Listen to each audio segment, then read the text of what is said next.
Bonjour à tous, aujourd'hui je parlerai du livre que j'ai écouté, le résumé. C'est un livre sur le sujet de coaching. Le livre s'appelle The Coaching Habit, était écrit par Michael Bungay Stanier.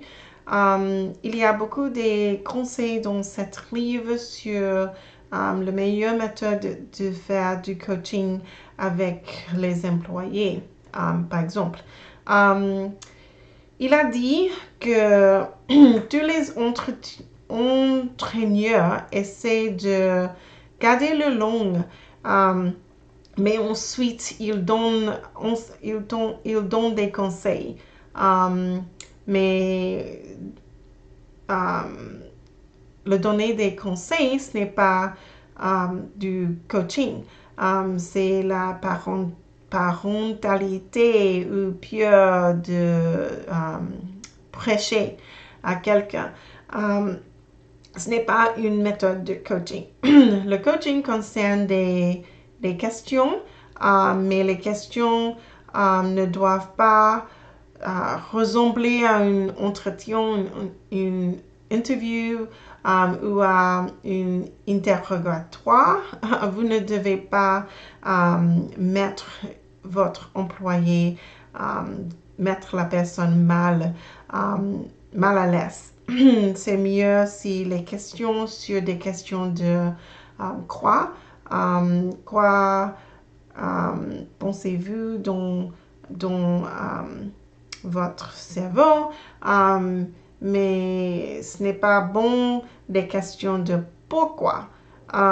C'est mieux, il vaut mieux demander qu'est-ce que vous préoccupez que pourquoi cela vous préoccupe.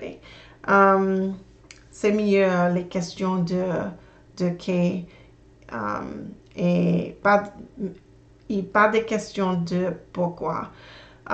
Écoutez bien vos employés, n'ayez pas de peur du silence, parce que le silence donne aux employés une chance de réfléchir et répondre à des questions de quoi, pas de pourquoi, mais de quoi.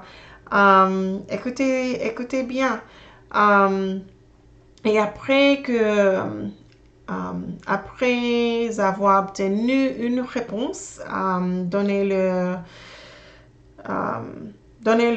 à vos employés un résumé de ce que vous avez entendu et vous avez compris.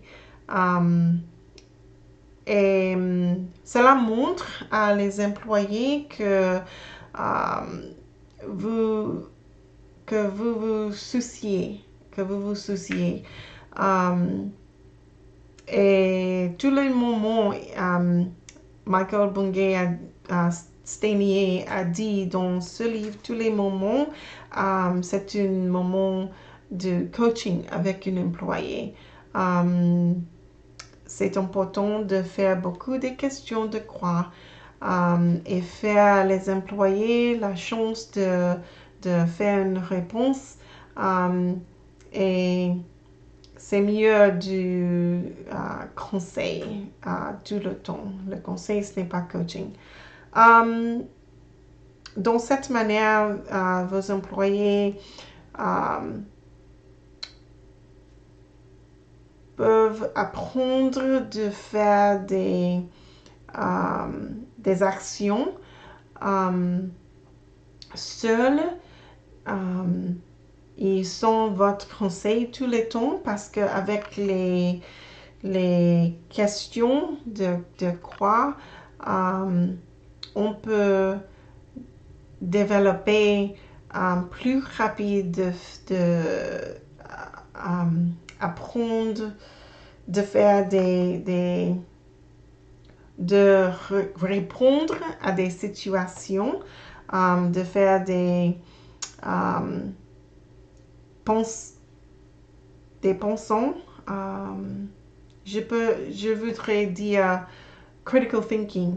On peut faire de critical thinking mieux si on essaie de répondre à des questions seul avec votre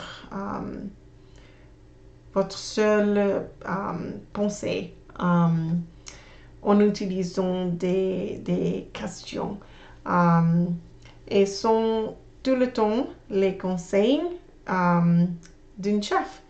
Et je pense que c'est tout pour aujourd'hui. Merci pour votre attention comme d'habitude et à bientôt. Ciao.